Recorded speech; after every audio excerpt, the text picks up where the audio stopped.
based economy to a more sustainable future. MN350 is one of the groups that's pushing for this transition to protect our futures. You can even get involved too. That's great, especially since I'm concerned about pipeline projects like Line 3. How can I help MN350? Just find them on Facebook or visit mn350.org. Hey, Cudahy to all my friends and relatives in four directions. This is Robert Pilot of Native Roots Radio presents I'm Awake. I'm here to ask you for your support. Finding honest Native-centered news is not easy, but with your support, we're able to provide accurate information about Standing Rock, Line 3, treaty violations, and COVID-19 in our Native communities. Please visit Native Roots Radio Network on Patreon and donate if you can. That's Native Roots Radio Network on Patreon. Pinigigi, and thank you for your support. Minnesota has the only original wolf population in the continental United States, and 80% of Minnesotans believe the wolf should be protected. Howling for Wolves is asking Minnesotans to respect our true wildlife manager, the wolf. Their survival is critical to our ecosystems, our communities, and even our economy. As highly intelligent animals with strong social bonds, Minnesota wolves deserve to be protected and admired. Learn more at howlingforwolves.org. Let's live and let howl. The Department of Indian Work partnered with the Minnesota Department of Health to open the Twin Cities American Indian COVID-19 hotline. Now you can call the Twin Cities American Indian COVID-19 hotline Monday through Friday from 8 a.m. to 8 p.m. and Saturday and Sunday from 10 a.m. to 2 p.m. You can also schedule a free COVID-19 vaccine at the Minnesota State Fairgrounds. Appointments are available for residents 16 years of age and older. Vaccines are available to certain residents of Hennepin, Ramsey, Anoka, and Dakota counties. Call the Minnesota American Indian COVID-19 hotline at 651-304-9986 to find out when you can get your free COVID-19 vaccination. Appointments are available April 16th through June 19th. Call the Twin Cities American Indian COVID-19 hotline at 651-304-9986. That's 651-304-9986.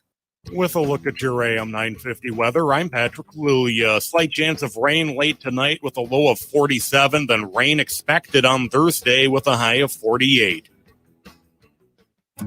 Get guaranteed appliance savings from Minnesota specialists at Warner Stellian. Choose from the area's largest selection of in-stock, top-rated appliances and get an extra 5% rebate plus free delivery for a limited time and only at Warner Stellian. Portions of Native Roots Radio may be pre-recorded. It's a good day to be indigenous. Get up, stand up. They are going to become more brutal. Couldn't cut, hitting cut again. Because all the hippies were trying to be Indians anyway. They're going to become more repressive because it's a matter of dollars and their illusionary concepts of power. Hey, Victor. We must live in balance with the earth. And also with recent happenings at Wounded Knee. I am awake. Hey, Cudahy to all my friends and relatives in four directions. You're listening to Native Roots Radio presents I'm Awake, and I'm your host, Wakunja Hade, which means distant thunder. Hey, I want to welcome everyone to this special 2-hour show about sacred plant medicines. We're live on Facebook Live, YouTube, and with our partners at AM 950 in the Twin Cities and also the Devil Radio 92.7 in Madison. And Pinigigi to them for, broadcasting this very important show commercial free, which is a huge deal. And I also want to give a shout out to the Native American Community Clinic that is sponsoring this commercial-free broadcast. So we really want to give them a big shout-out. And I just want to read this real quick before we get the show going. Is NADCI, Native American Community Clinic, addresses disparities within the urban Native community of the Twin Cities head-on. They offer a full range of healthcare services that include medical, behavioral health, dental, substance abuse programs. And we just want to give them a special shout-out for, helping us financially go commercial free. So without any further ado, I really want to get really down to the nuts and bolts of this. And what does that mean? That means Michaela is our co-host, and she'll be guiding us through this this great show. And I know I've seen your guests, Michaela, that have been on, and They're fabulous people, and this is going to be a very, very interesting show. So welcome, Michelle. Tell us what's happening and tell us a little bit about yourself before we get going. Hami Bakayapi, Chante Washte Nape Chusa PA, Dayaya Hipi, Michela Makiapie, Damakota, Sisituan Kawakpetuan Oyate Hemataha, Bede Ota ed Otue ed Imachache, Bede Ota Otue ed Wati. Inawe ki Stephanie Wana Achiapi, Unkanawe ki Larry Wana Achiapi, na Kunshiwe ki Jenny Wana Achiapi. Ampeduk de Nina Iomak Pie ka Nina Piwada. Hello, my relatives. I greet you with a good heart. My name is Michela. I am Dakota and Scottish from the Sisituan Coachpetuan Oyate. I was born and currently still live in Minneapolis. So much to say. I work for Lower Phalen Creek Project. We are a Native-led environmental nonprofit here on the east side of St. Paul in Minnesota Makoche in Dakota Homelands. We do a lot of work trying to engage people to honor and care for our sacred sites like Wakantipi Cave and the Indian Mounds. And we do a lot of things like storytelling and plant medicine workshops and restoration at a lot of our urban natural spaces. I'm very happy and thankful to be here today in the presence of such powerful knowledge keepers like Tipizingwi, Ella, and Hope. And today we're going to talk about our traditional plant medicines. You know, it's been a really hard year for our community here in Minnesota from the COVID-19 pandemic, which has just disproportionately affected Native communities, to the social uprisings, the ongoing police violence, the legacy of white supremacy, and the exasperated structural discrimination that often leads Black and Brown people with limited access to health and wellness. And while this year has been super hard in so many ways, it's also given us the opportunity to center community and medicine. You know, last summer, following the murder of George Floyd, everyone in our organization took a pause. Oh my goodness, that's my dog. If you can hear them in the background, I apologize. I'll interview them later. Yeah. So last summer, following the murder of George Floyd, everyone in our org, we just stopped to be in community, and we gathered together and we created 500 medicine bundles for all of the community frontliners, activists, medics, volunteers, and just community members.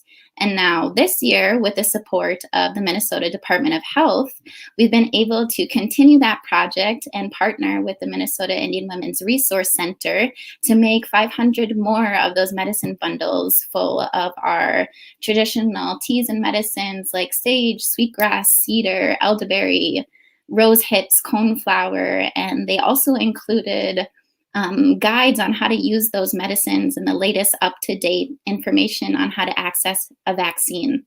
And by the way, if you still want and need a vaccine, you can head over to the Native American Community Clinic or the Indian Health Board of Minneapolis here in Minnesota, or just go to the Minnesota Department of Health.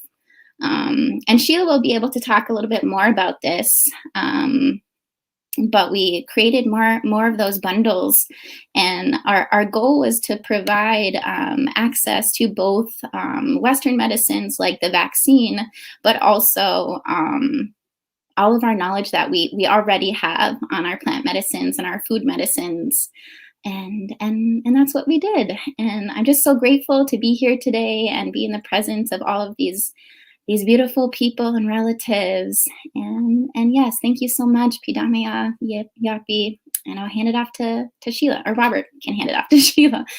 Well, Sheila, I'm just going to ask you to unmute your mic. And while you're doing, you just did that really quick. I'm curious, before we get too much further in this, Sheila, is what made you guys come up to do this webinar, town hall meeting? What was the touch point of doing that?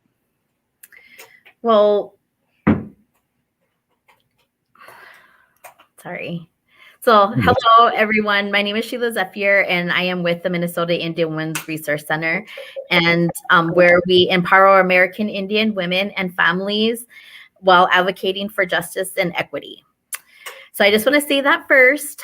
And so we were approached from Lower Phalen Creek Project to partner with them in doing this project and this webinar, so we could just get more information out to the community about the traditional medicines and how to use them.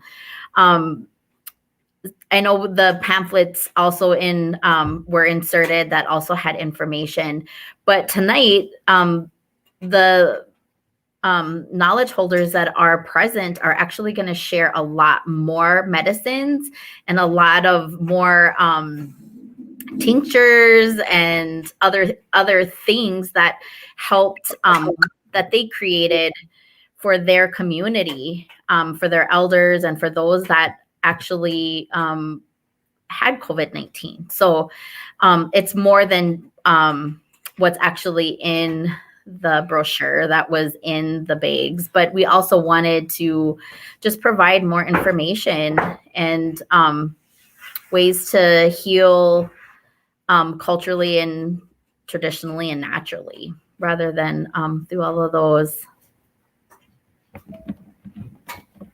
That's awesome. Hey, Michelle, do we want to get going here and get to our first guest on here? And then that's really, really totally exciting. I'm really looking forward to this because I've seen things that both of your groups have done on Zooms and on Facebook, and I'm really excited to be a part of this. And this is going to be a great night of just information. So, Michelle, do you mind introducing the first guest? Sure. I could definitely do that. Are you okay with that, Sheila? Okay, so our first guest we are super excited to host is Tipizingwi Tolman. Tipizingwi is Louisiana, Dakota, and Hunkpapa Lakota from Standing Rock Sioux Indian Reservation in North Dakota. She is currently a graduate student in the Masters of Indigenous Language Revitalization at the University of Victoria, British Columbia, Canada, and is a substitute teacher in the Pullman School District in Pullman, Washington. She and her family make their home there, and they own Haipa Jaja Pejuta, which means medicine soaps in the Lakota language. And it's an online soap and body product store that promotes family, sustainability, and respectful Indigenous reciprocal relations with plant medicine relatives. And I'm really excited to have Tipizingwi on, and she can introduce herself way better as well. Wopida Tipizingwi, you can take it from here. Pidamaya, Sheila. Chante washte iu hanape chuzapi, Tipizingwi Tolman machapi na ia waslaha emataha, ashwana nimipu tamakoche elwati. My name is Tipizingwi Tolman. I'm Hunkpapa Lakota and Wichina Dakota from Standing Rock, but I currently live in the lands of the Nez Perce people in Eastern Washington State. And I'm going to be sharing recipes that have went into our COVID support bundles. We started out when COVID first hit our communities, and being in Washington State, it was the first state that had COVID cases, and it was just really important that we helped, and we knew that when COVID hit our tribal communities, because of the lack of infrastructure and the lack of medical facilities and all of the things, all of the social determinants and barriers that our people and tribal communities face, we really just wanted to provide support and help. So it started out with sauerkraut. And, I'm just going to be open about how we started. And it's personal. But sauerkraut really was the first thing that we started sharing and sending out, and that stemmed from actually a relative. We have Hunka relatives, Absalake relatives that we just absolutely love and have taken care of us here, as we live in the Palouse and other people's homelands. So we actually went to a doctoring together for our Hunka mom and she actually passed away in December.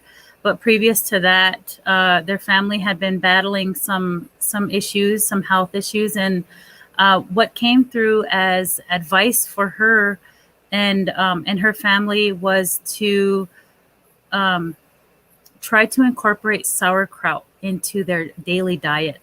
And they were actually very specific about the fact that it would be preferable to have it be homemade sauerkraut and not store-bought sauerkraut. And they shared the reason behind it is that our modern day diet and also all of the different medicines and things like antibiotics and things that they were taking had stripped their the lining of their gut. And so to really build up that gut immunity, your gut health is directly related to your immunity.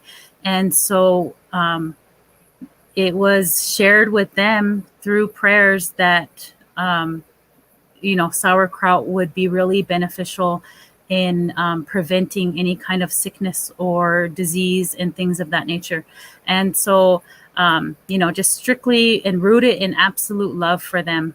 And, they're most beautiful relatives that I've been fortunate to be blessed with. And so we started making sauerkraut as a family and sharing with them and then sharing with others as really what we saw as preventative to really boost immunity, because we knew that the immunity health was going to be a pivotal issue when it came to combating COVID. So we started out with just simple cabbage and salt sauerkraut recipe. And this is, some pictures of that, but I'll share the recipe. It's pretty simple. And you can I use a sea salt, but I know I have a mashke who uses pink Himalayan salt. And I'm really a big supporter of using what you have and not stressing out about what you don't have.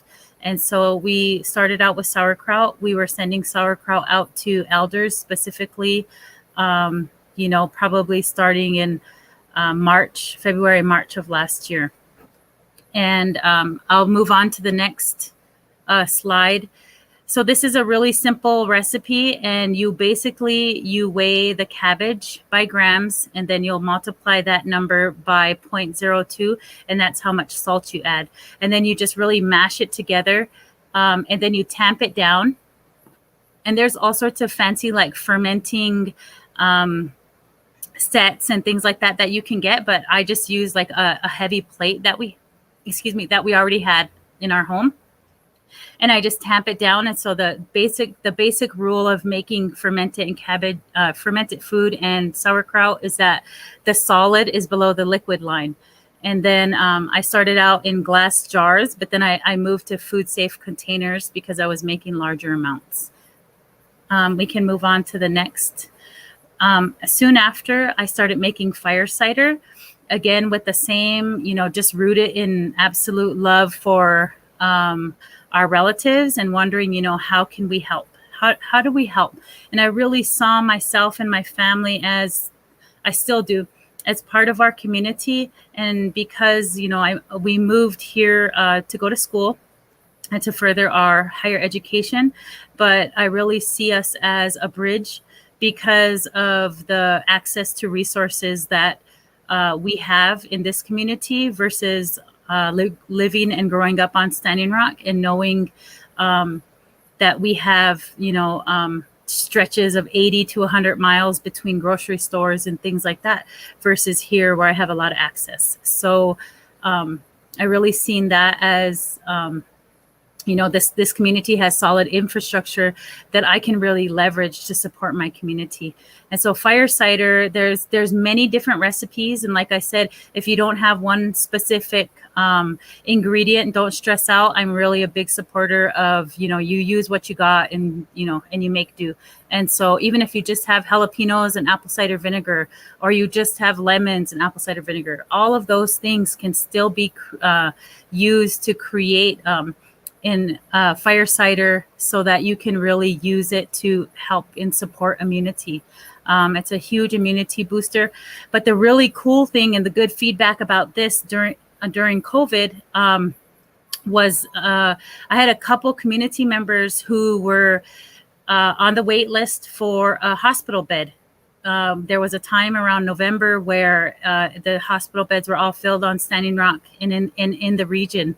And we had some community members who were able to get some, we were able to get some fire cider too, and the COVID bundles too. And I made it extra hot.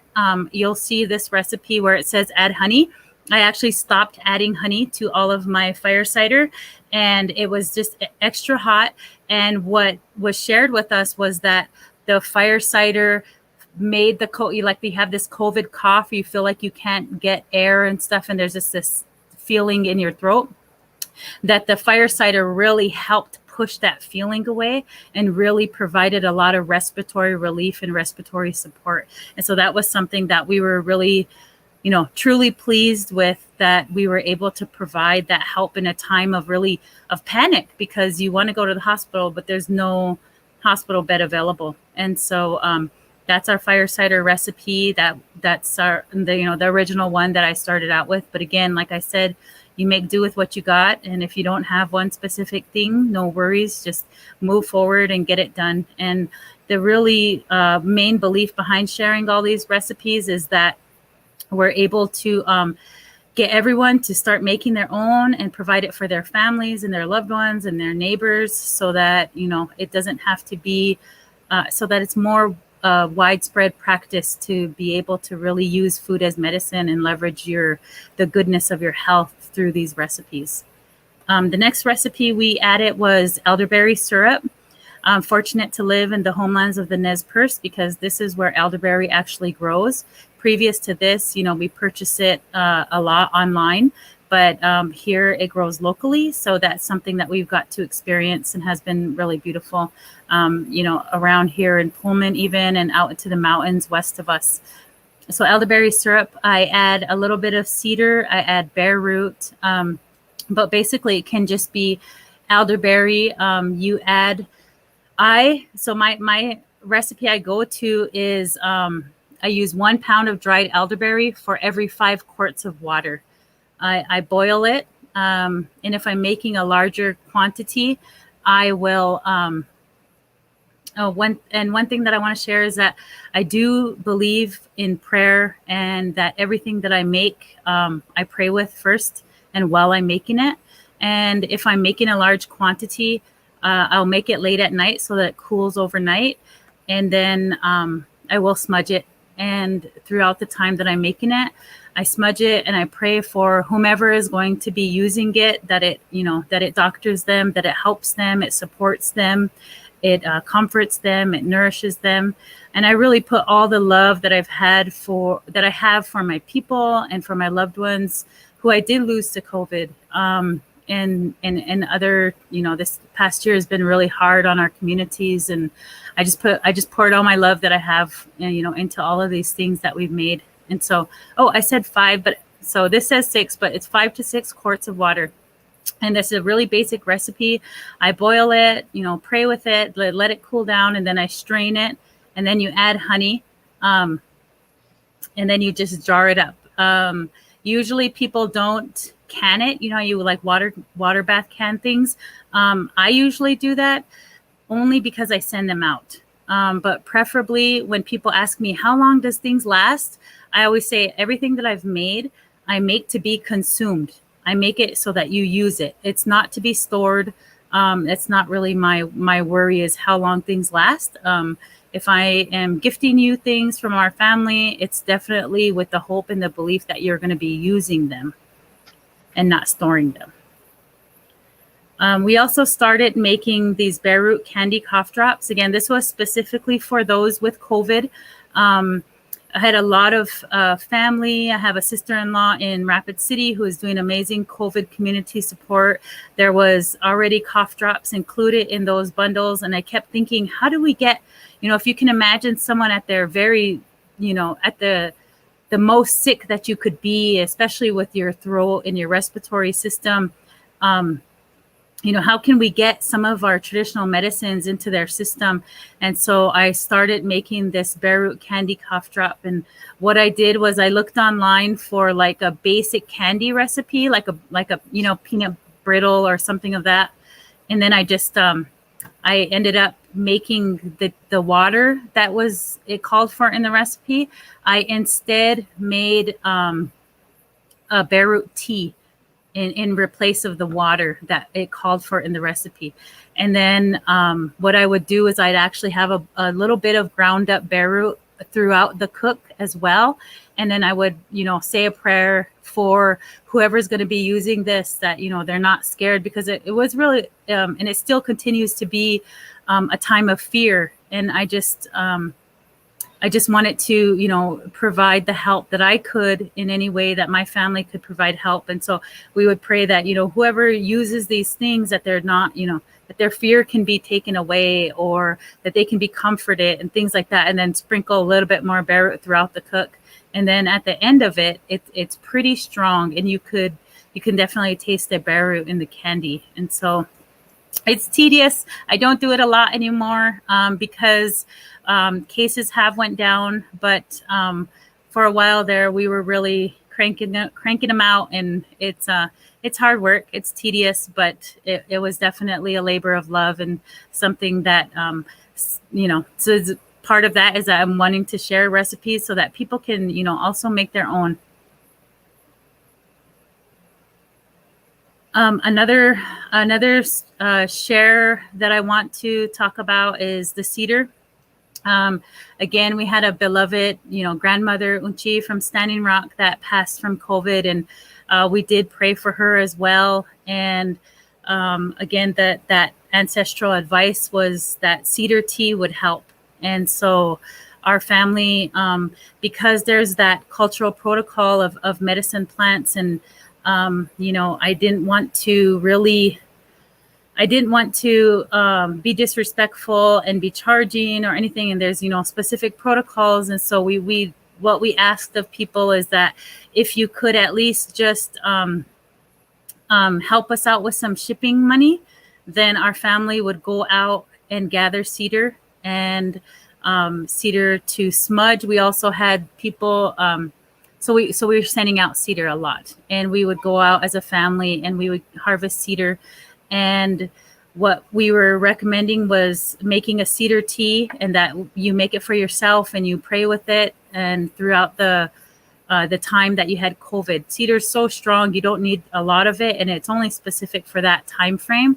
But you also could do a hot water soak. You could boil it, make the tea, but you could soak your feet in it.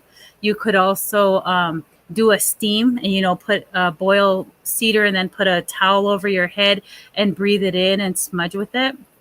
And so this is also something that we were committed to, and we include it in our COVID bundles for families and individuals to have cedar to just smudge with, make a tea, a foot soak, or a steam. And so we were happy to go out and do that for people and get that. Okay. The last slide, the last recipe I'm sharing is a mentholated bare root, bitter root chest rub. And this again is something that we, were shared with, that this would be helpful to really get our medicines into our system and help, the respiratory support that we need to get through COVID and other respiratory ailments as well. And so this is our recipe to do that. What we do is when we melt the oil, we'll put the ground up bare root in it as well. And then before I pour it into the tins, we do a little pinch of it at the bottom. We pour it, then we'll do a little pinch at the top as well. But it is mixed in with the oil as well.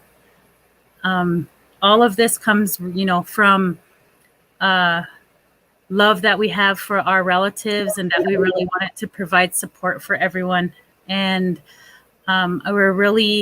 we believe that the Grandmother Earth is really happy, and because we have such a long relationship with her, that we're able to still utilize the gifts that she's given us, and that she never abandoned us.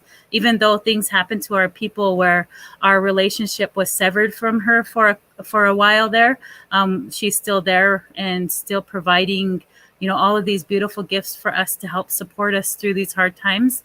And so everything we do is rooted in love and respect and giving back, and everything's, just everything is rooted in absolute love and respect for Unchimaka. And we do everything we can, that we can help. Everything's based on Oonkichiapi, to help each other. And these COVID bundles, we asked only that you could at least help our family with shipping, and then we didn't charge, anything else. And if anyone felt called to donate to us so that we could send it to someone else, then we would definitely take that help. And so thank you for listening, and I hope that I covered everything. And again, I just wanted to share that we do everything rooted in love and respect. Wow.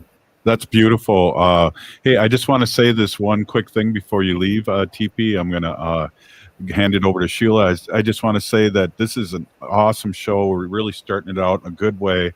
And I want to tell everyone that you are tuning into the Special Plant Medicine webinar presented by the Lower Phalen Creek Project and the Minnesota Indian Women's Resource Center.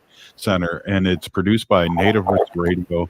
And we're simulcasting on Facebook and YouTube all over Turtle Island. We're in Madison on Double Radio and AM 950 in the Twin Cities. Sheila, that was an awesome presentation. Don't you agree? I do agree. Wopilatanka TPZW. Thank you for coming and sharing all of the love that you expressed through your presentation. So again, Wopilatanka. So our next presenter is Ella Robertson, is an enrolled member of the Sisseton Wahpeton Oyate and a lifelong resident of the Lake Traverse Reservation. She attained her Associates of Arts in Dakota Studies from the Sisseton Wahpeton College, a Bachelor's in American Indian Studies from the University of Minnesota Morris, and a master's degree in Tribal Administration and Governance from the University of Minnesota Duluth. She was employed for 25 years with her tribe and tribal college. So thank you, Diane Yahi, Ella, and thank you for coming and joining us. And so I'll turn it over to you if there's any more that you want to share about yourself with everyone. So good to see you.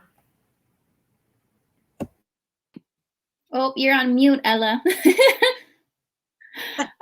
A year plus, and I'm still on mute all the time. The first technical difficulty. Okay. Well, Pidamaya for inviting me. And I'm so happy to be here and really honored with being asked to be a part of this presentation. And that was an awesome summary of my background.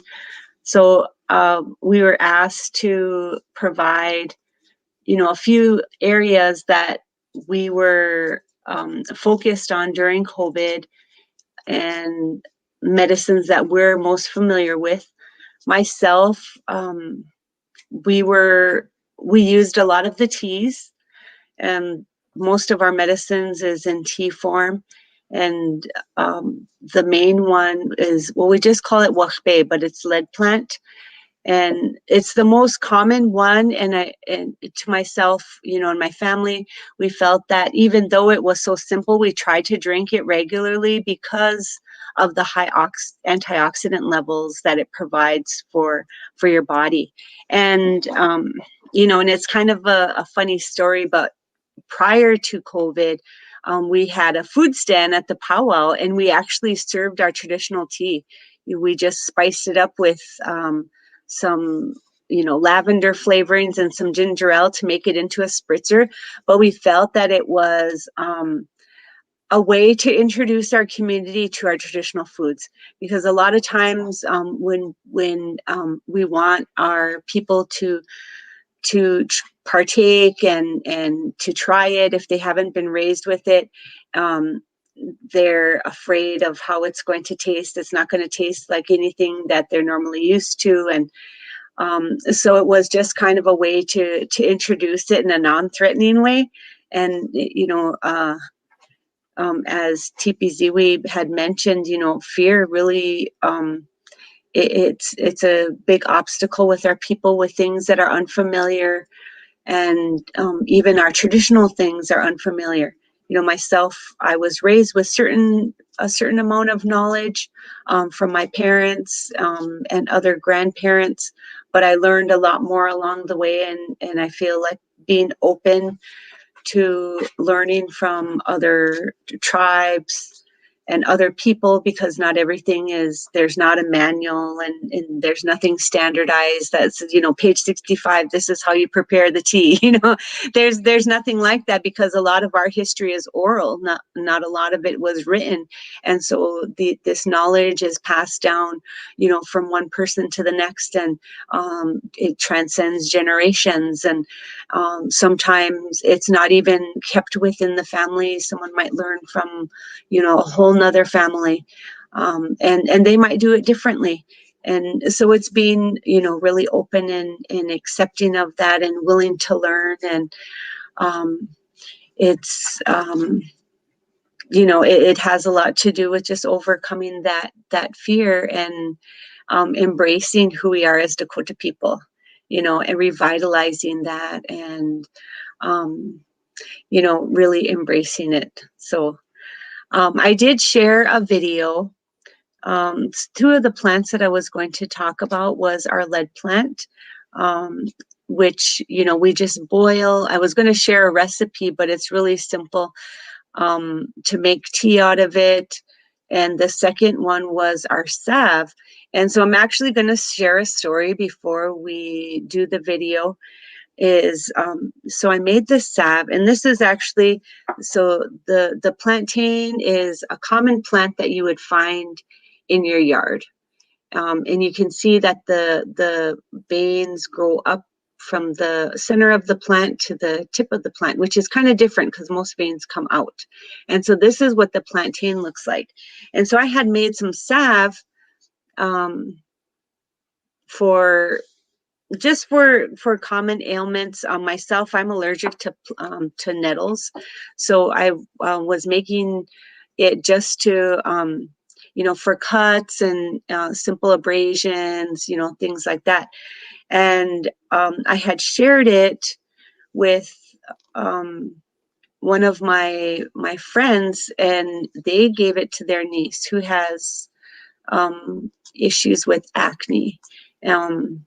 Really, large blemishes on her face. And I told her, well, my daughter uses it, when she wears makeup, she'll get a few blemishes and it's helped clear her up, maybe try it and see how it works for her. Cause everybody's different.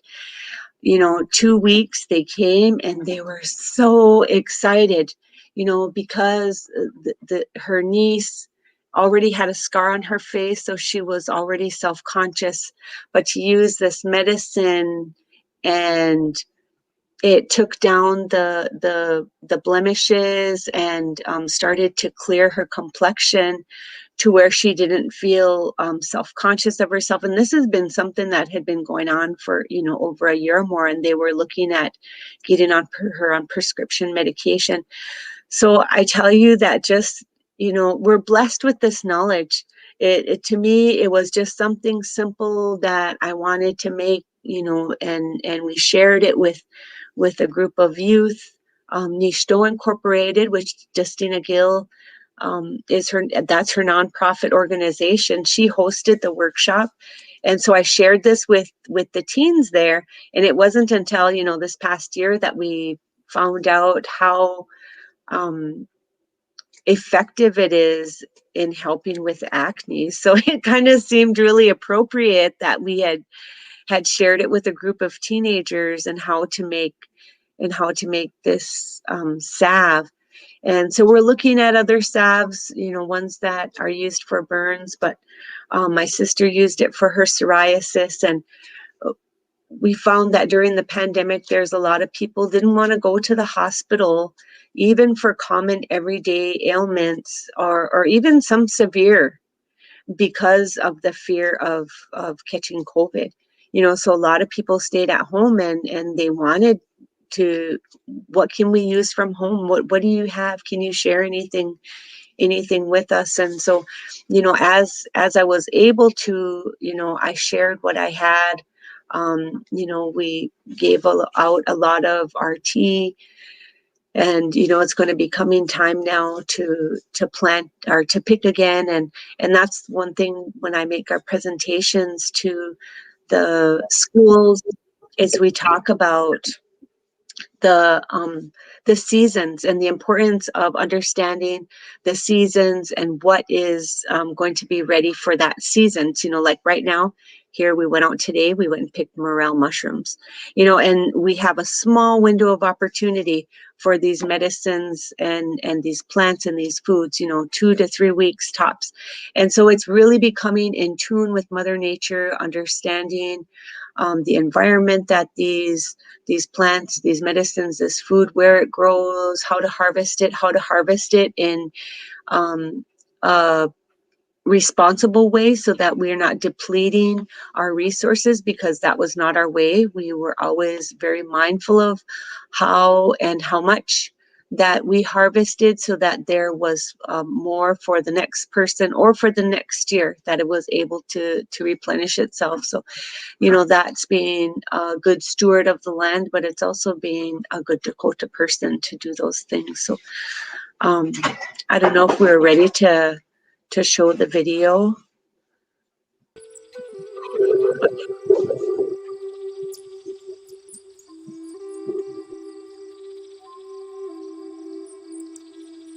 Hello, my name is Ella Robertson.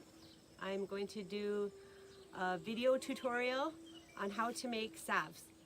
I learned from my mom and my grandparents and some local elders about plants and some of their uses, where to find them.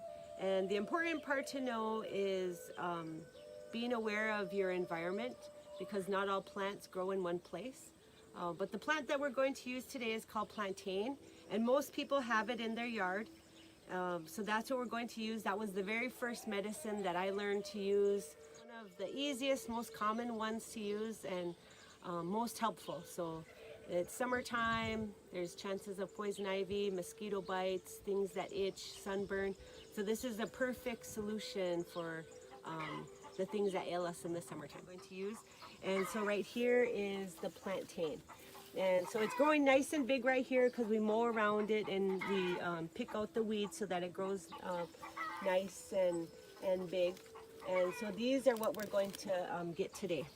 And this is what the leaf looks like. And you can kind of tell it has these long stems growing out. It's going to seed right now, but these are what we're going to collect today for making our salve. So here's the ingredients, all the things that we're going to need to make salve today. Your coconut oil is going to come in a container like this. This is a sample of coconut oil. We have some little containers that you'll put your salve in. Your saucepan will probably be about this big. If you have a bigger one, that's fine. Here's some strainers. Here's a larger strainer, a small strainer. I don't know what people have at their homes. Also, if you have cheesecloth to take the plants out of the solution, then you can use those. A small cutting board we'll need. Here's our plantain leaves that we collected. And then here is horse mint. So we're going to add a little bit of horse mint to our salve, and that helps with a little bit with the cooling and the healing process. You can buy essential oils, but we thought we would harvest what we have naturally. And so if you go out into say it's a pasture area, you'll see these tall plants about this tall. It has a big purple flower up on the top, and that's what these are. They're called horse mint or bergamot, wastemina. It goes by a lot of different names. And that one's also good for allergies, making a tea, just boiling a couple of the heads with about 4 cups of water. That's good if you have allergies.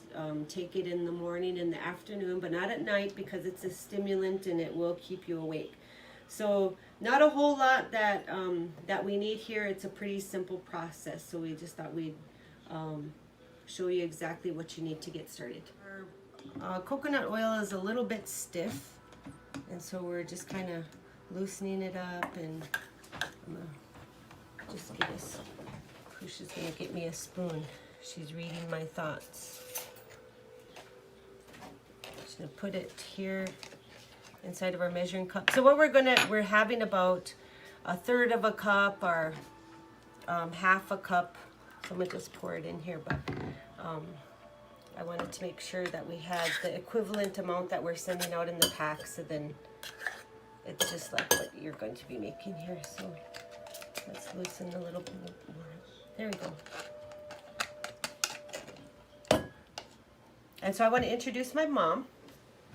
This is Cheryl Dakota, my mom. And so we did a lot of these things together. We learned a lot about the medicines together. And so she does her own salves at her house, and so I'll let her talk a little bit about what she uses her salve for. Well, it's mainly this, what I call it broadleaf. The white people call it the white man's footprint, but it's a leaf that has properties in it, that has healing properties that help us with our skin problems, or if we should have any kind of infections, or poison ivy. You can put this on there for poison ivy, and that helps. It just absorbs all the poison out of the poison ivy blisters. And the reason why I made my own salve was because of I got, what do you call this? Eczema. Eczema on the back of my head, or psoriasis, I think. Mm-hmm. And I made my own because it was something that I needed for my own healing process on my scalp. And it worked such wonders. The first time I applied it to this eczema, it cleared it, stopped itching and cleared it. And so with this salve, so I'm putting all of the items in here, and we kind of will put it on low heat, and we're going to let it simmer so then the coconut oil can be infused with the plantain. So we just use 1 big leaf and 1 flower and a couple of leaves. And it's like my mom said, that it's multi-purpose. You can use it for insect bites, for sunburn, for poison ivy, anything that causes your skin to itch. This is going to be an excellent salve for that. And right now during the summertime, we have a lot of that with our exposure to the sun, being outdoors. And so we're going to put this on the stove now. Would you put it on? Okay, so we put this on medium low heat. And we're just going to let it heat up here. And you never want to cook your stuff at high heat. You always have it kind of at a low simmer, even when you make your teas.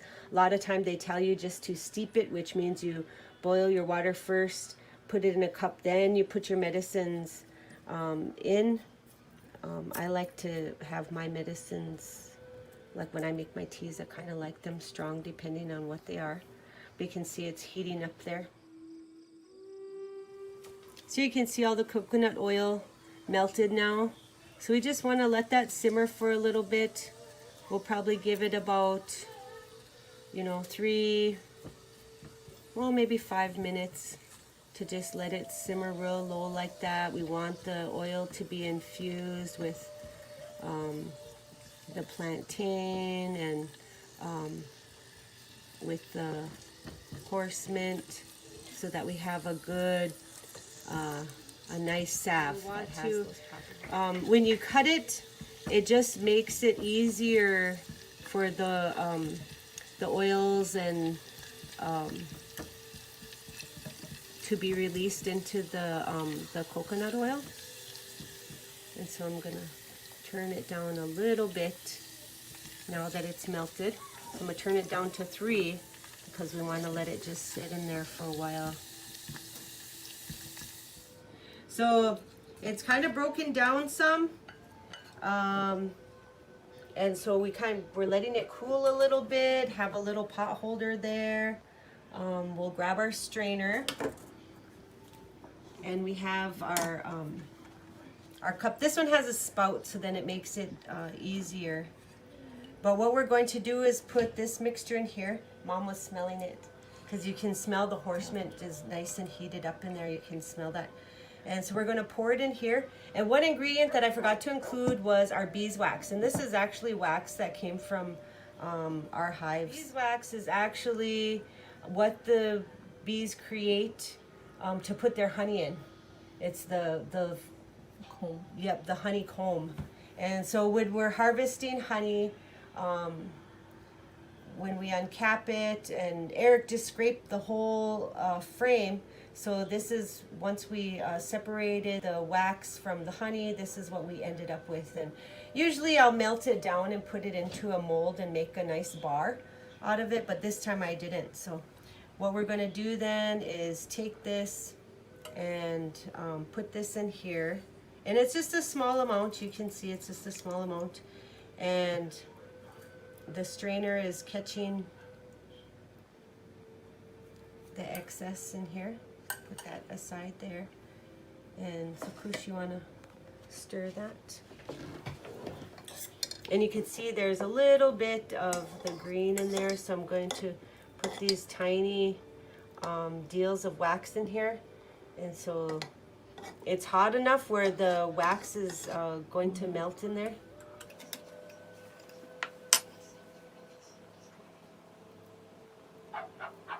And so you want it to be a nice firm consistency so that it sets up. So I'm just kind of crumbling the wax in there. And Mom is smashing it down so that it melts a little bit. Okay, and you can kind of tell, see there, that it's getting a little bit thicker after she's stirring in the wax. That it's starting to set up a little bit.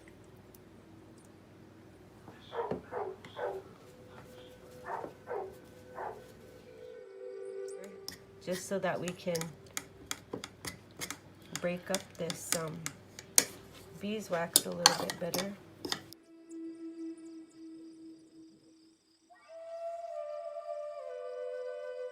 It's all a good learning process for her and I to do things together, because some things I've learned and some things she's picked up along the way, and we help each other.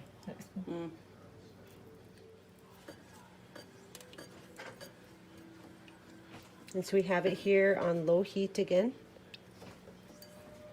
And so we're just wanting our wax to melt into there, but keep on stirring it to make sure that it doesn't separate. And I know everyone makes theirs a little differently. Like Mom was talking about the process that she did using the double broiler. And so there you can see that the wax all melted really nice. And so we're just gonna take this off the heat. That's all we needed, was just for it to give it another stir.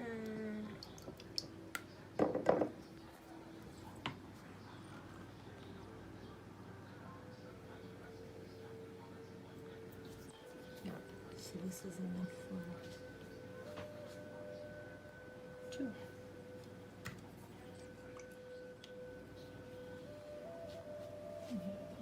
A little bit of salve goes a long ways.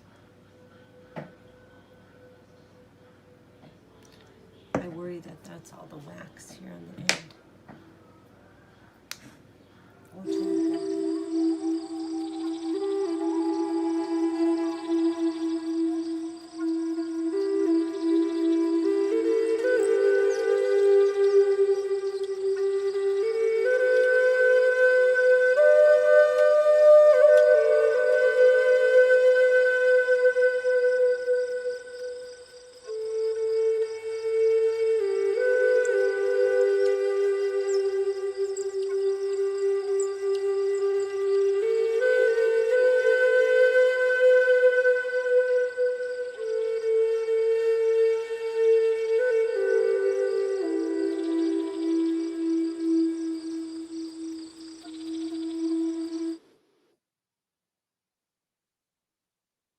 Wow, that is awesome.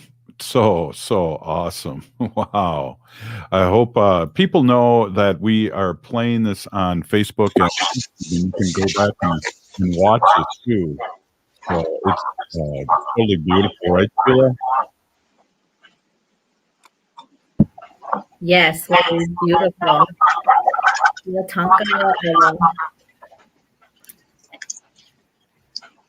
Well, thank you so much, Ella. It really resonated with me before. Oh, are you all hearing that echo? Sorry about that. It really resonated with me before when you were mentioning that fear and anxiety when returning to our connections with plant medicine. Just a couple weeks ago, I was a part of a mutual aid circle distributing some lung support to relatives who were experiencing some of that tear gas that was going on over here in the cities.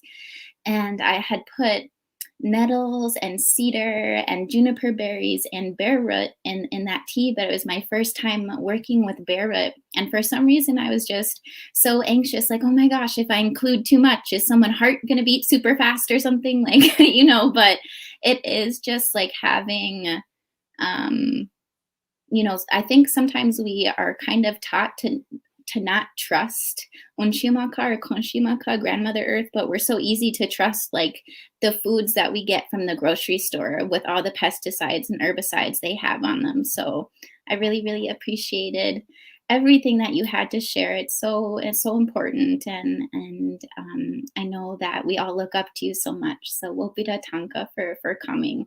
It was so nice to hear from you. Oh, I think you're on mute again. Thank you. So I just wanted to mention too that one, as far as the horse mint, it's also called bee balm. It has antimicrobial properties, and so there's so many benefits, and it's just a matter of having the opportunity to go out and to see what's in your neighborhood, and I imagine that, for those that live in the Twin Cities area, it's a lot different, finding those areas and knowing where you can harvest, and knowing that they are chemical free. And, so we're very fortunate, I feel, to live here on the reservation, and we have 100,000 acres that belongs to our tribe that we can harvest from. So I just, how do we create this community of learning? It's so important, because we don't want it to die with the people that have that knowledge. We want to be able to share that with others so that it can continue on. So thank you so much for including me in the webinar today. Yeah. About that salve too, I noticed that with COVID, some people were getting, what they called COVID rashes. So I think that salve with the plantain and the washdemina could be really good for that too. But I am super excited to bring in our next presenter, Hope Flanagan. Hope is Seneca from the Turtle Clan, and she is an elder who teaches about plants and wild plant gathering. She is also a storyteller in the Native community. She has taught and worked in the Twin Cities Native community since the late 70s. Most recently, Hope taught in an Ojibwe immersion classroom for 10 years, and prior to that as a storyteller for Minneapolis Public Schools and drug and alcohol prevention for 6 years. And now she is at Dream of Wild Health, and we are just so lucky to have her, to bring her on. Hope, I'm so happy to see you, and please take it away. Oh, bushu din tinuwi maganidok. Chimi kwich kiwi pija yega manungum. Gia ekede mau chwe mo wen nuden and sikwe indigo mikinak into them. Kawandish gonna getting in Dunchaba. I'm from the Turtle Clan. My Indian name is Nuden and Sikwe. I'm so happy to be here with these wonderful, wonderful teachers and healers. It's just my heart's just singing. I just love to be with the plants almost every day. I'm out in the woods finding things. I'm so fortunate to be working at Dream of Wild Health because it's a native owned and operated organization where it's set up to look at food as medicine as well. So Hey, we Hope, have, I yes? kind of interrupted Pilot. I think we have to do a quick radio station announcement. I'm so sorry about that. That's all right. Well, we just want to remind everyone what they're listening to. We're in hour 2 of this great plant medicine webinar brought to you by Lower Creek Project and the Minnesota Indian Women's Resource Center, and produced by Native Roots Radio. And also a big shout out to AM 950 and Double Radio in Madison, Wisconsin for airing this 2-hour seminar commercial free. Want to give a quick shout out to the Native American Community Clinic, who is sponsoring us in Madison. We really, really appreciate that, and their mission is to promote health and wellness of mind, body, and spirit in the Native American communities and families. So back to you, Michaela and Hope. I just wanted to get the top of the hour taken care of, and now back to the real business at hand. Oh, thank you. Thank you for doing that. I'm so grateful that we have these agencies and these programs that are helping our community. I wanted to say, where I'm working at Drew Wild Health, last year we grew 8.25 tons of food to go back into the Native community, Twin Cities community, Native community.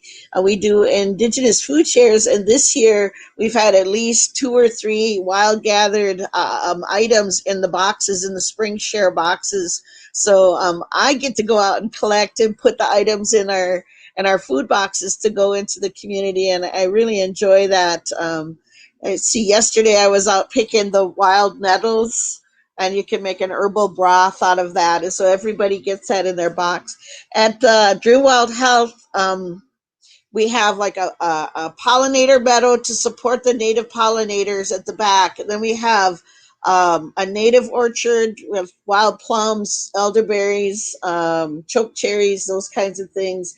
And then we have our seed area, and we're really fortunate to have a seed keeper, Jessica Greendeers from the Ho Chunk Nation, and she has been receiving seeds for many years now that come to her from people who no longer or might not know where the seeds originated, but they're generally tribal seeds that come out of collections or families that are no longer growing seeds. So sometimes these seeds have been sitting for a long time. Yesterday I was watching her. She did a tobacco soak she had 71-year-old Potawatomi squash seeds, I believe, and she was getting them to germinate by using a tobacco soak, and 4 out of the 5 germinated, and it was just beautiful to watch because our old foods certainly weren't about money. They were about nutrition and feeding the people. I always remember when I was young going out to Rosebud, and I had heard someone say, oh yeah, there's 13 different kinds of Lakota squash. I said that, and this fella said, no, 14. So I always appreciated that because I think about not only do we have the wild foods, in Ojibwe you'd say the Awasiag are the wild ones and the Awakanag are the domesticated ones, or another way to say that is the enslaved ones. But we made a contract with them, with those plants that offered themselves as food, like the corn, bean, squash, the melons, the tobacco, the sunflowers, those things. We made a contract that we would provide them with clean water, clean soil, clean air, healthy soil. So we have to be able to keep up our end of the contract so they can give us that gift. So at the farm, I'm so grateful at Drew Wild Health that we always are looking at regenerating the soil to the place where it's back to where it was before it was ever tilled. That's what we're looking for, to make it healthy, strong soil so the plants can give their gifts. My favorite part, though, is I always get to work with the young ones. So if I get to work with the young ones, I get to show them where I'm picking. And today, with this particular gift of being here with these wonderful people, I'm so excited. I brought over some of the things that I get most frequently and asked for, because I know Sheila's known me forever. She knows that people would come to me and ask me to find plants for them. And that was a wonderful thing, a beautiful thing that I've been able to do, is go out and fetch plants for people if they weren't able to find them. And now I feel like I'm teaching young ones how to find what they might be looking for. So there's so many plants. What I was told by Majiki Kwewa Siban, my namesake, my niawe, she told me that every single plant has its gift of food, medicine, utility, and every green one has the gift of breath. So they have these beautiful gifts they want to give us. So we've got to respect that. They're older than us. They're our elders, just like the animals are our elders, Mother Earth, Grandma Moon, they're all our elders. So we got to thank them. And she also told me, when you thank them, they come closer. So remember to thank them. I know in this crowd, this is the easy one to say, be respectful of how many you take. So I remember, when I talk about this, sometimes I'll say, count 10 and pick one, so you don't wipe out whatever you're after. So I'll start off kind of gentle. One of the ones that I often get requests for is a tea for cleaning the liver and the kidneys. And this is really good for relatives or people who are trying to clean out their body from drugs and alcohol. And one of the ways to do that is to fortify and clean out your kidneys and your liver. And that's going for root medicines. Root medicines, the best times to pick them are in the early spring or the late fall. If you want to go by the moon, then you'd want to go by the full moon, the fuller moon. So it's pushing instead of pulling. So, so if you want to, like for me, so I'll go out and I'll get, for this one, I'm using 3 different types of roots. So I've got the burdock root. In Ojibwe, you say gawisa gang, which means it is peppery. So you can see, for me, I'm really old school. So I just put it on a paper plate and let it dry. Clean it off really good, put it on a paper plate, let it dry. And then you can mix it with these 3. It's Dudu Shabu Jibik, which means milk root, and that's dandelion root. Just dry it, let it dry. And then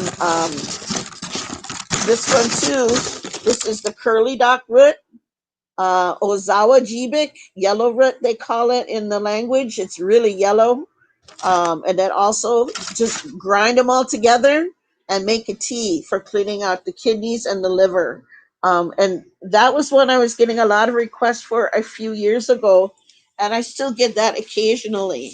So we're always thinking about, how do you get the medicine into your body? So a lot of times in the old days, it was teas, it was inhaling the smoke, or putting, a cover over your head and inhaling the fumes from hot rocks. So things like that could be used. So there was so many different ways of how do you get it in your body. A bath soak. I remember one time I was talking to this lady up at this was up at Black Duck near Squaw Lake in Minnesota, and I was telling this little girl about getting rid of a fever using the bark of a quake and aspen tree. And her mom was sitting there listening to me, and I was a teenager. She goes, "That very tree saved that girl's life when she was a baby." So we didn't have a vehicle or nothing, and we shucked the outside bark of that tree, and we had a horse trough, a metal horse trough. We heated up the water, we put that bark in there, and we made a tea out of it. Cooled it down really good. And then we immersed that little baby in that cool tea and swiped the liquid in her mouth, and the fever was taken away. So it was absorbed through the skin. So sometimes back in the day, we didn't have very fancy ways of getting the medicine into the body, but there, you had to be creative and come up with different ways. But sometimes it's good to think about how it was done. This weekend, I went out picking this one right here. This is, in Ojibwe, we call it zugatagan. It's in English, some people call it chaga. This one, I like to gather it in the wintertime because you have to find it on the birch tree. See how black it looks? You go driving around and look for birch trees that have had an injury, because the birch trees have a chemistry inside of them that's called betulin.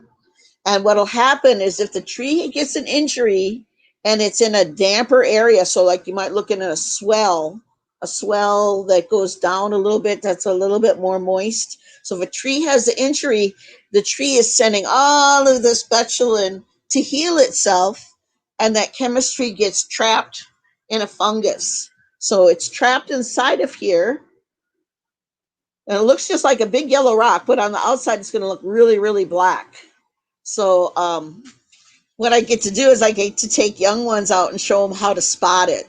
So this last year, I took 2 young ladies out. I said, okay, now, where is it? Can you spot it? I can see some. Can you spot it? So getting them used to spotting things and seeing where it is.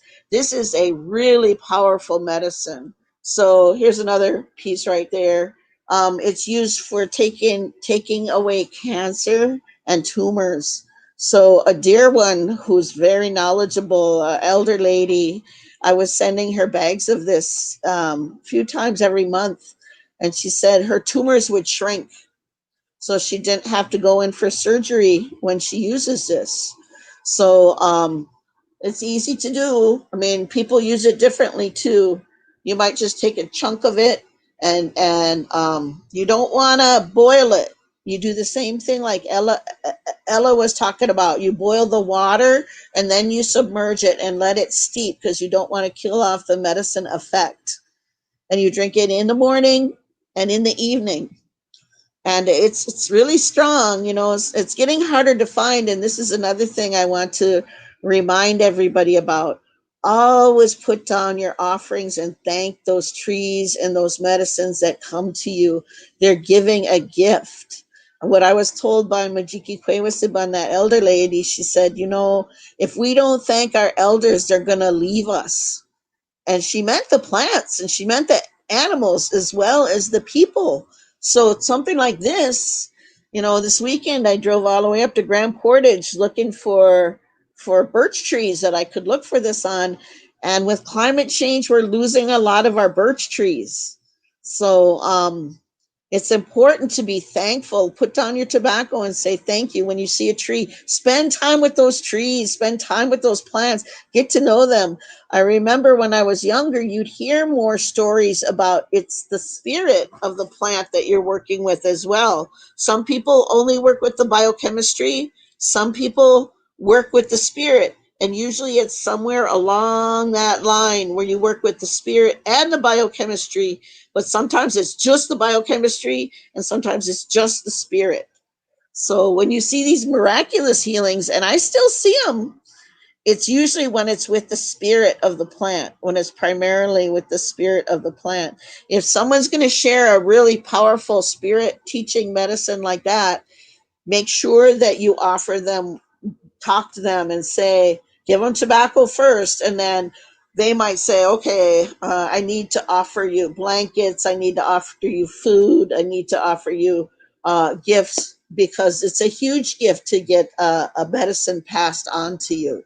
So Zugatagan, if you go up into Canada, they don't even say the English name of it. They just go, oh, yeah, that Zugatagan, that's what that is. In the Algonquin speaking communities, in the Ojibwe and Cree communities. just this 2 weeks ago, I was talking to some people from Leech Lake. We did a doula presentation for different tribal doula folks working with babies. So I taught them a salve. And one of the salves that you see online and commercially made, they call it Minigan. And Minigan, like this right here, says Minigan. It's a made up word. It's two parts of an Ojibwe word, minnow, and then there should be something in between, and igun. So I said, okay, I'm going to make it old style. So instead of using the newer materials, I made it the way we were making it with one of my teachers up in Canada. When you start with, you're going to can it, and you start with bear fat.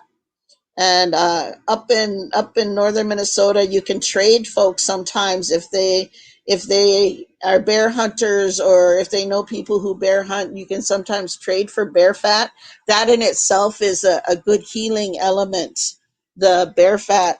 So we did the same, like Ella was talking about. We start to melt down the fat, and then the next thing we did was we added the spring harvested tamarack bark. So here's the harvested tamarack bark. You gather it in the spring. You can see it. It's cracked. It's nice and dry. It's sweet and a little bit milky. And that's going to be soothing to the skin for that little baby. So you're going to add that to your mix. Then the next important thing that you're adding is monazati. That's this right here. It's the buds of the balsam poplar tree. If you ever drive up to Duluth, you'll be able to smell it right now because those buds are out and the leaves are out. You can smell that beautiful smell. It's the smell of spring for people who live way up north. There's one of the buds.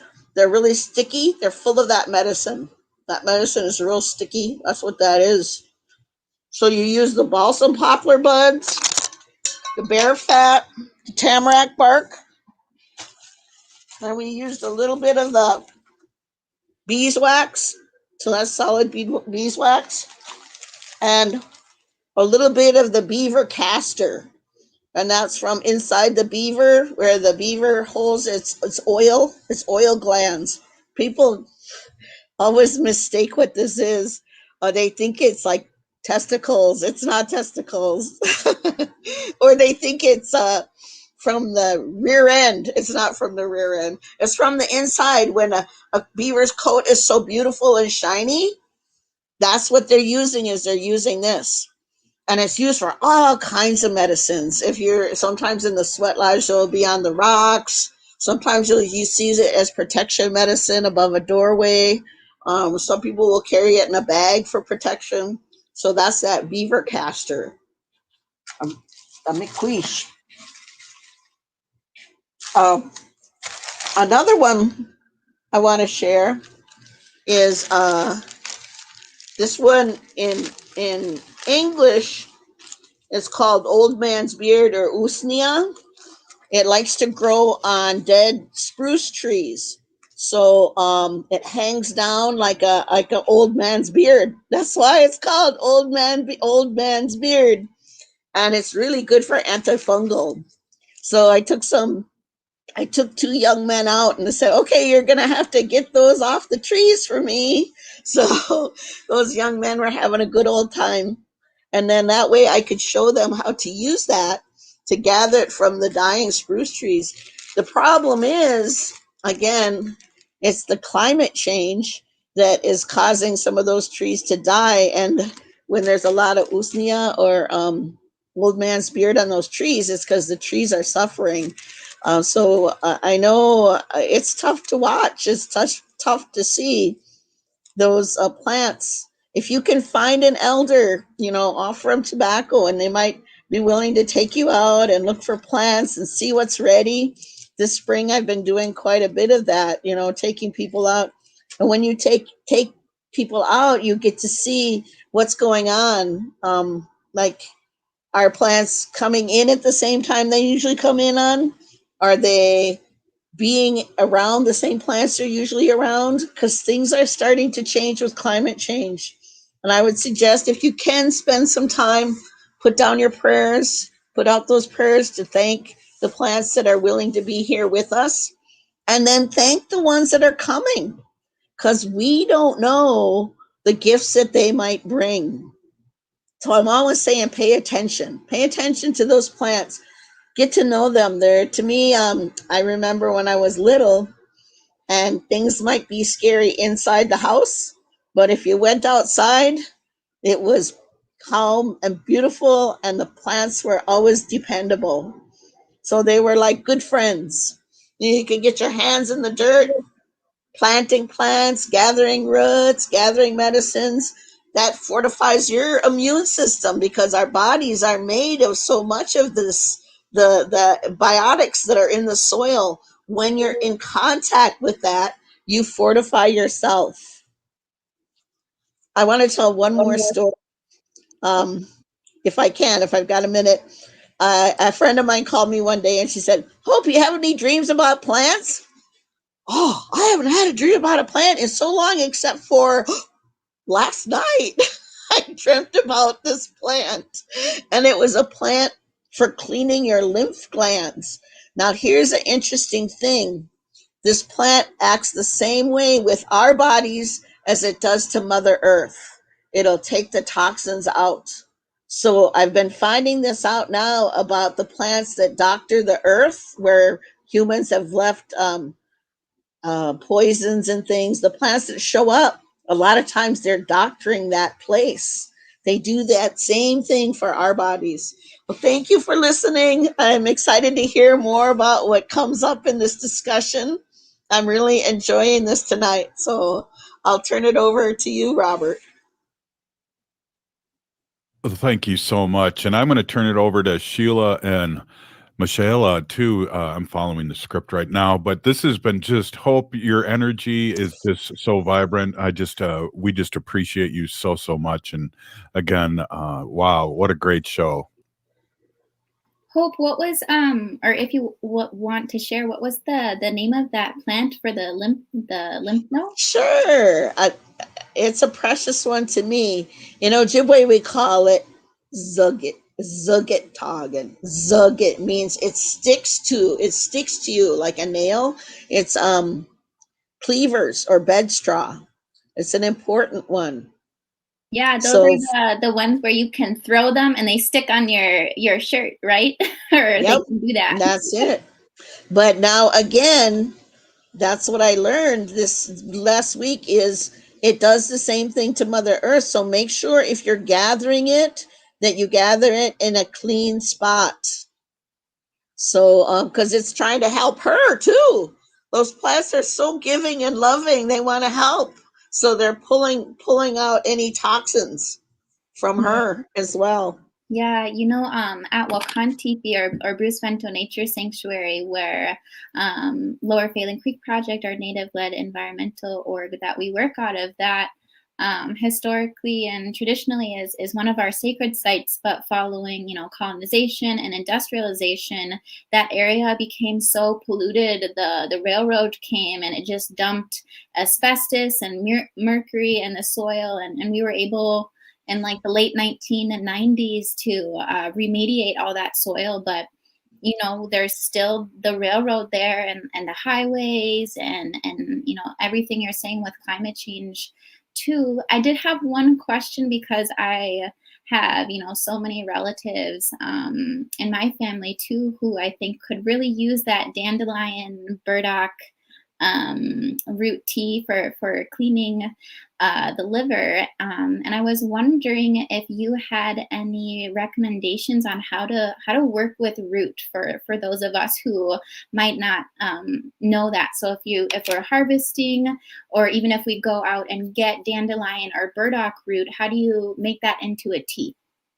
Okay, it's the roots you gather either in the spring or in the fall, because that's when the plants they're getting ready. They put all their energy into their roots. So that's the best time to pick.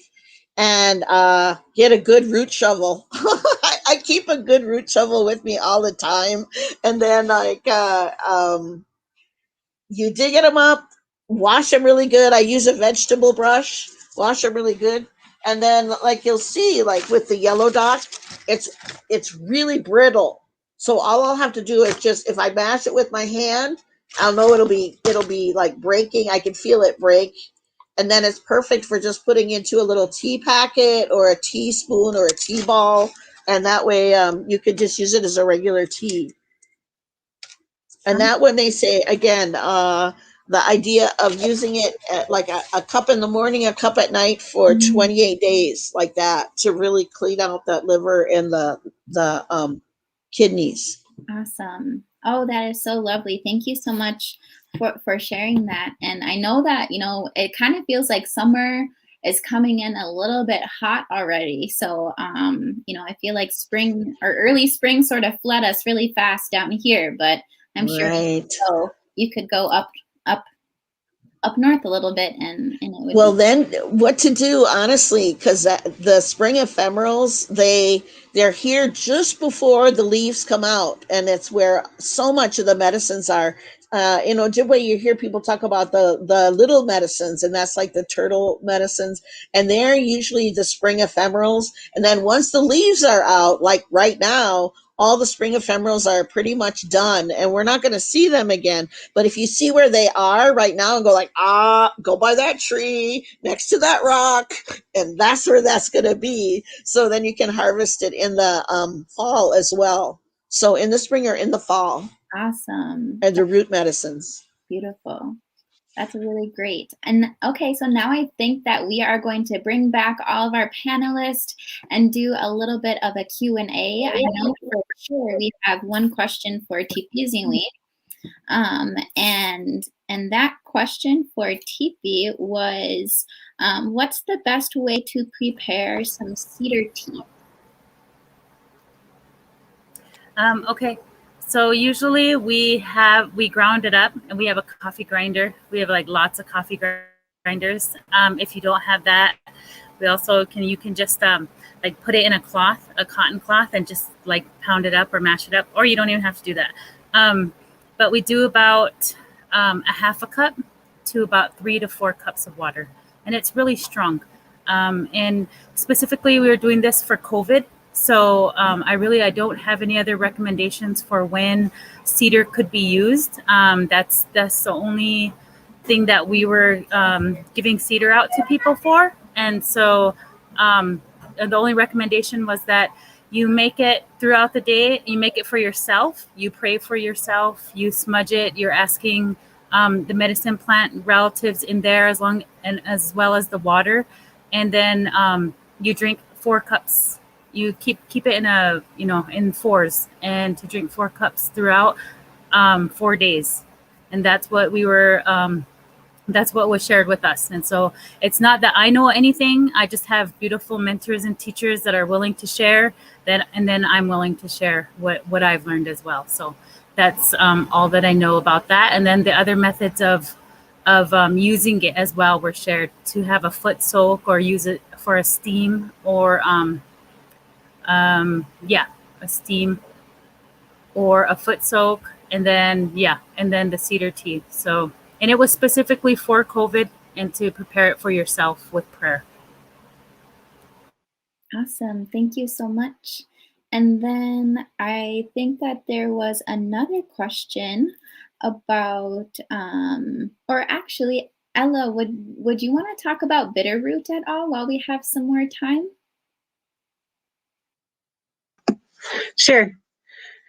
That was my other medicine that I forgot to mention. And so bitterroot is, one that is found specifically in our area, and it's really, used as a cure-all. And like Hope was saying, that there's certain time of the year that roots are harvested in the springtime and in the fall. And even how, you preserve them, like my dandelion, I like to cut it up right away, because once it dries, it's rock hard, and even to grate it, it's really hard, so it's better when it's fresh, to chop it up into tiny pieces first before you dry it. But the bitter root, that one, when you dig it, you follow along and go as far as you can, but you always try to leave that end piece in, put it back in. And that one really was a cure-all for us, for fevers, for colds, for flu. We use that for everything. In combination with other ones, they even used it for Bell's palsy. So it was a very powerful medicine that, we would trade for it. And one thing that I had shared with the group was that this past fall, I had gone out to a site that an elder had shown me, that had shared with me, to harvest. And I had went out there, and I don't want to say decimated, but that was the first word that came to mind, was decimated, because all the areas, it looks like cattails when it grows. And, it would be up this high and you're walking through it. And I went out and it was flat.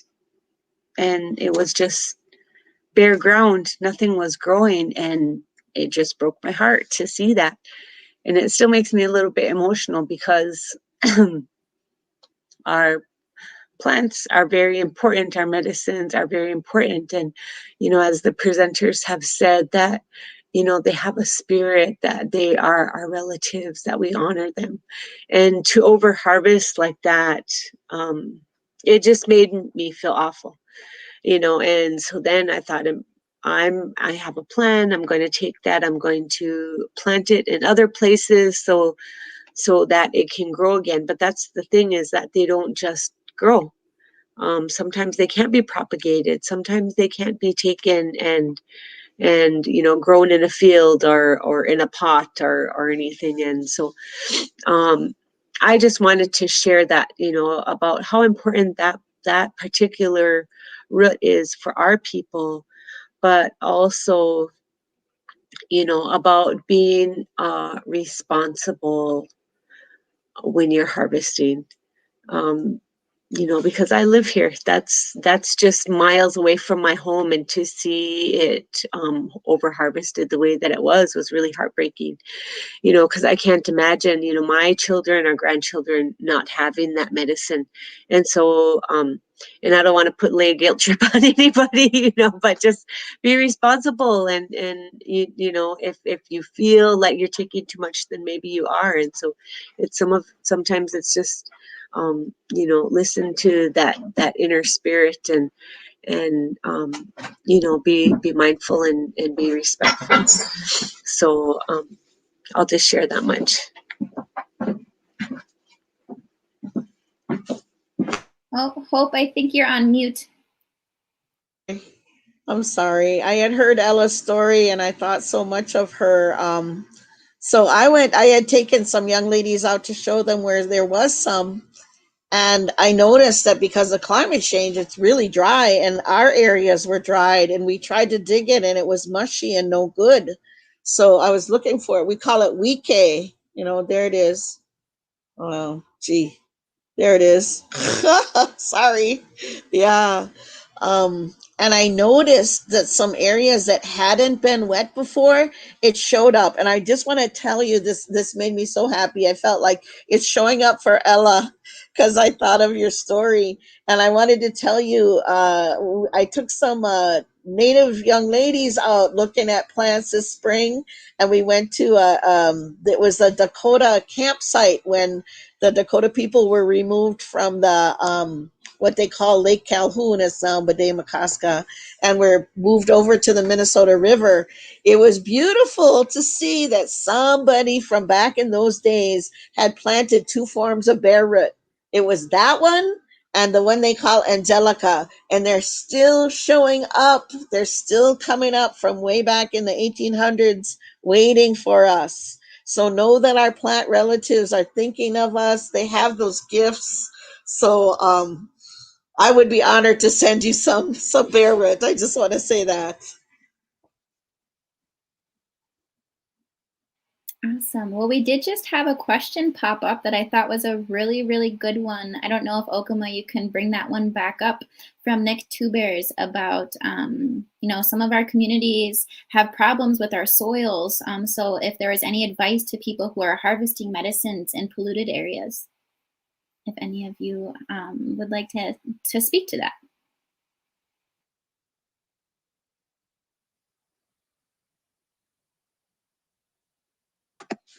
Well, that one's kind of a tough one. I think really it's about being observant and also paying attention to your surroundings. And probably, like say if you live in well, it doesn't matter what community you live in, but if you find areas that, maybe you believe to be unpolluted, creating a relationship with the landowner, because sometimes your tribe isn't always going to own that land.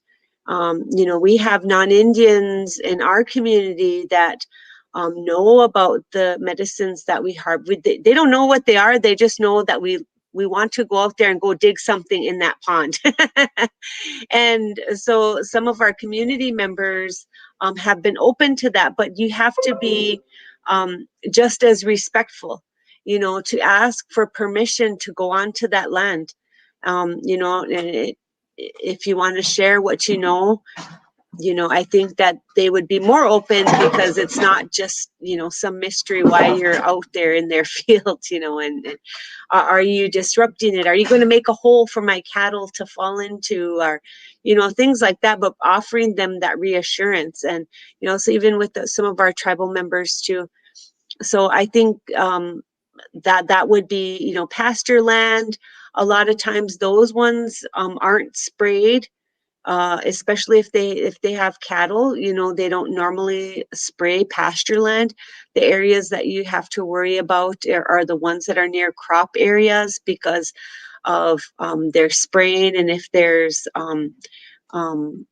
if it happens to carry over from that acreage, then it could possibly pollute. Along the roadside is probably not so great. You want to go a little in further from the road. And just even thinking, it's so limited. It's, we're Xing out all the possible spots, because, some have told me you want to make sure that you go to an area where, like, it's good things. Like, say, yes, it might be out in a isolated spot, but there's all kinds of beer cans and whatnot over there. That might not be a good spot, especially if it's medicine or something, that's going to help us. So just being mindful of that. That's about all I can share.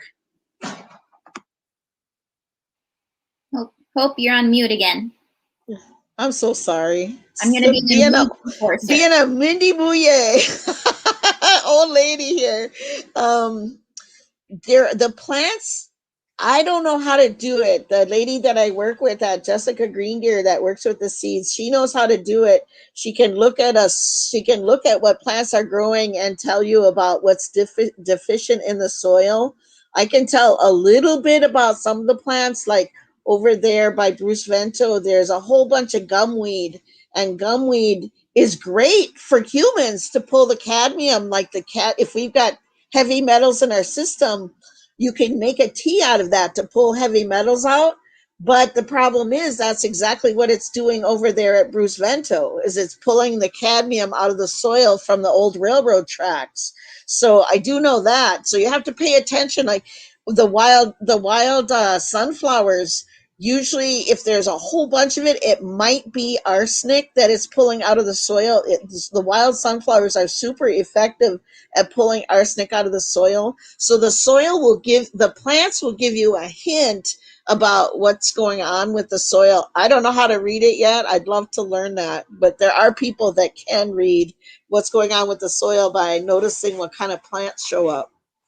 Yeah, that was one of the things that was always taught to me in the last few years is to steer clear of railroads. Like that is a really good, easy one. So if like there are railroads next to you, there, you know, it's a pretty good chance that whatever they're carrying is leaking into those soils.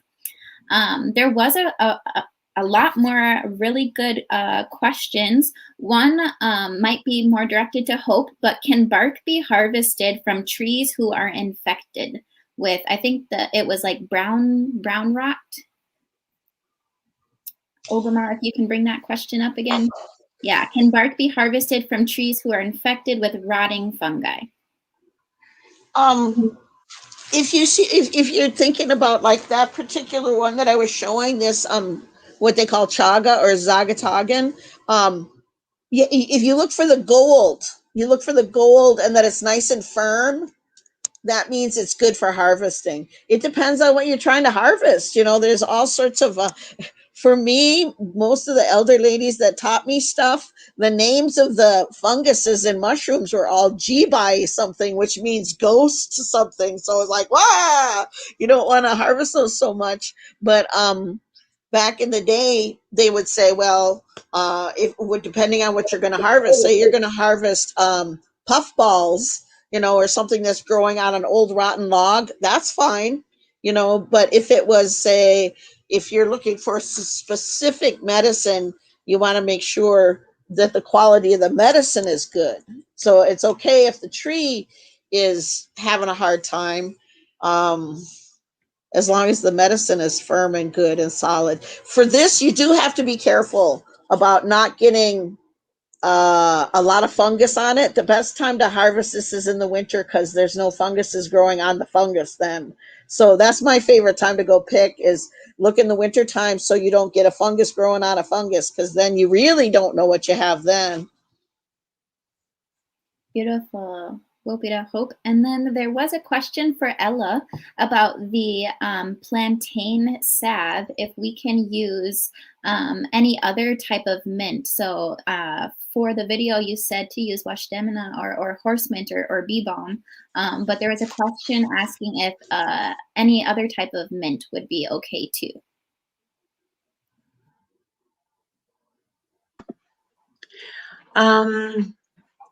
I guess it would be, I would wonder about which type of mint specifically, because each one has its own properties. You know, I just know that in particular that bee balm or horse mint has antimicrobial properties. And those are the things that are going to kill the bacteria that's causing, you know, the infections and, you know, that causes acne. Or even with an open sore, you know, that in combination with the plantain. So I think doing your research on the plant that you are questioning in particular, the Google machine is an excellent resource.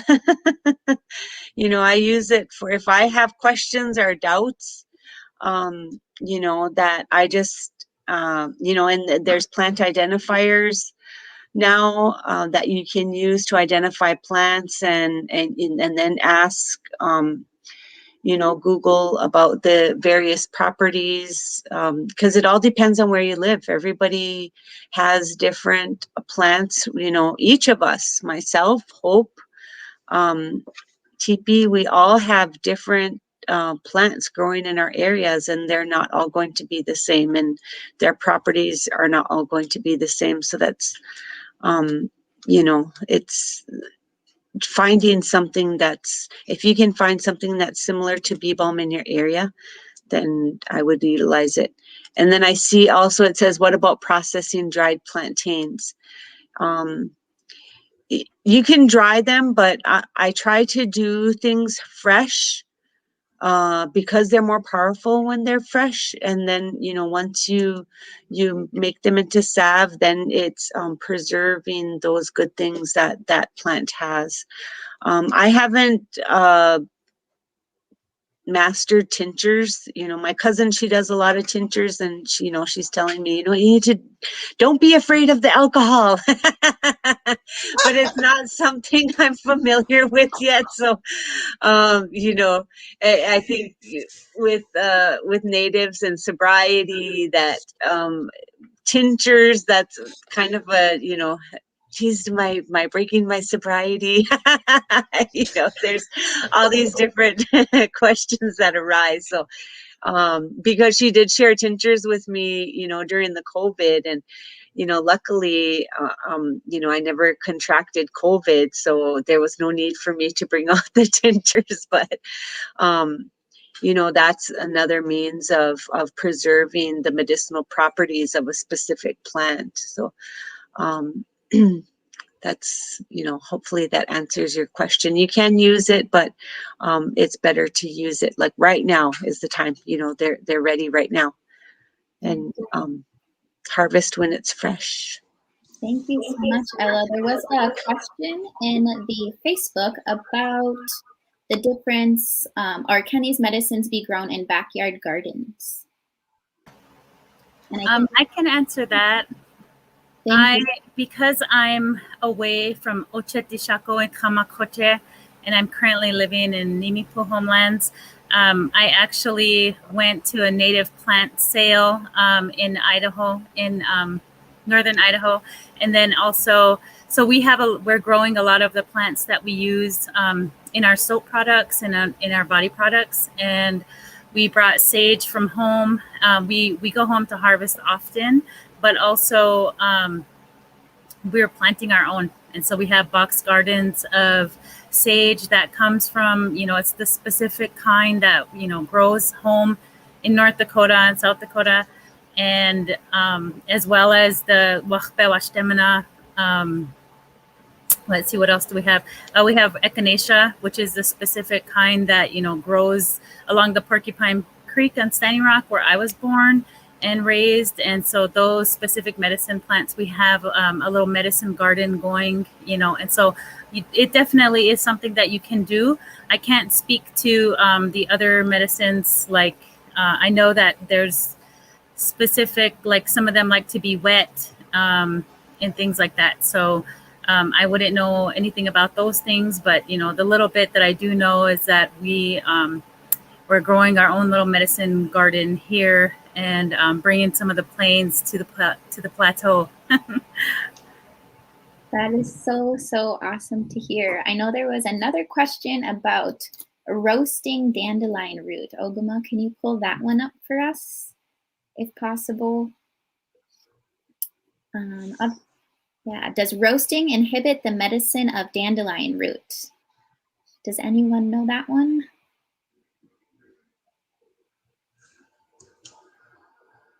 Personally, I don't think so, because I know I usually just let everything air dry on like I said, on a paper plate. I have a storage unit too that has strings across, so I'm always drying plants on strings in my storage unit. But I think it reduces it, honestly, because I think that slow drying process, just like Ella was saying, like steeping slowly, I think that helps get some of it, keeping it strong. So if you can, but if you want to make a coffee drink too out of roasted dandelion roots, just slice it, put it in low heat in the oven, grind it up. But I'm sure it has some of the medicinal properties still.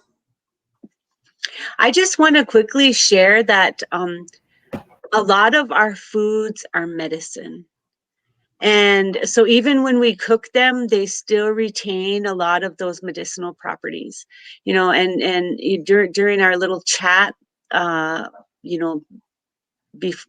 I had talked about choke cherries and how the grind up choke cherries were used for, it was just our food. It was a dessert. And, now with research, they found that with the seeds that it kills cancer. And it's like, how amazing, and it's exciting because it's like there was a reason for everything that we did. There's so many of our foods that, non-Indians are like, that's poison. How are you even alive, after eating that, choke cherries, milkweed, There's others that are poisonous, but we've been eating them for centuries. And, come to find out, not with Western medicine and research, that there's a reason, why we didn't have cancer or why we didn't have these other sicknesses is because our foods were helping us. Our foods were keeping us safe and keeping us healthy. So I just want to share that, because anytime I'm talking about food, and especially the choke cherries, it makes me so excited because,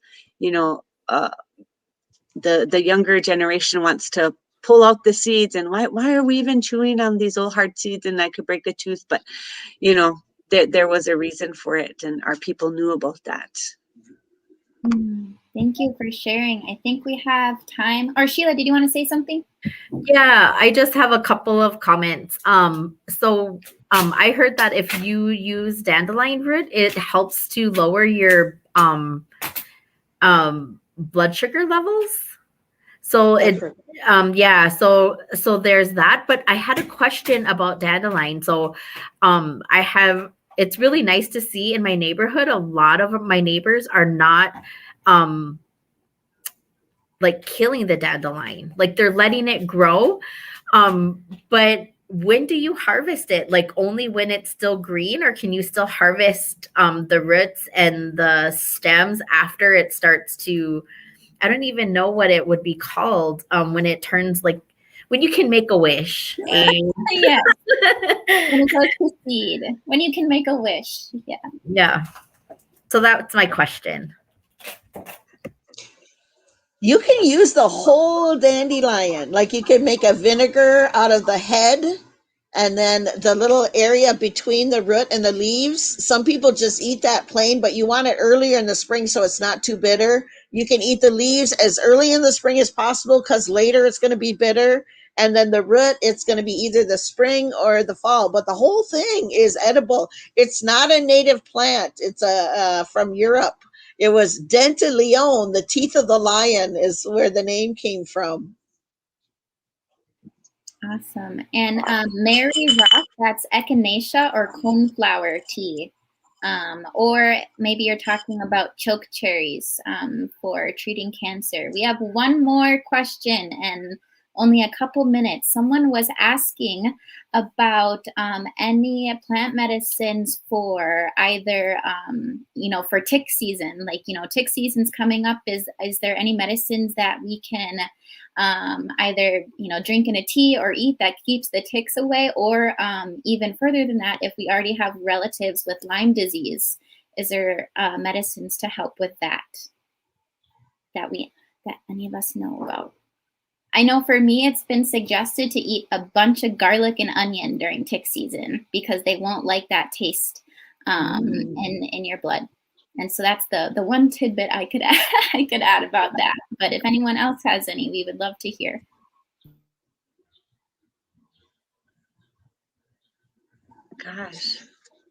Gosh, I would recommend that cleavers and bed straw tea to cleanse your lymph glands, because then you're going to support your immune system. That's what I would suggest. Actually, I would suggest go to ceremony if you can. Hey, exactly. Hey, we're wrapping this up. You guys, this has just been an unbelievable symposium, seminar, just with some great people out here. I am just so happy to be a part of this. And I just want to remind people, because there was a couple questions. If you've missed this is on YouTube. This is on Native Roots Radio's Facebook forever. So, and you'll be able to see it and watch it again, because it's definitely worth watching again. I just want to say thank you for watching this 2-hour special on sacred plant medicines. And we're again on Facebook and YouTube. We have to thank our partners, AM 950 in the Twin Cities and 92.7 FM in Madison. And really, this has just been amazing. And we got like 3 more minutes to go. Any final comments, Sheila or Michaela? Just Nina Wokida, thank you all so much for coming. I have learned so much, and my smile is cheek to cheek. I'm just so thankful to be in the same Zoom room or virtual room with you all. Thank you again. Yes, thank you all. I learned so much, and just kind of helps remind me that some of the teachings that I got to.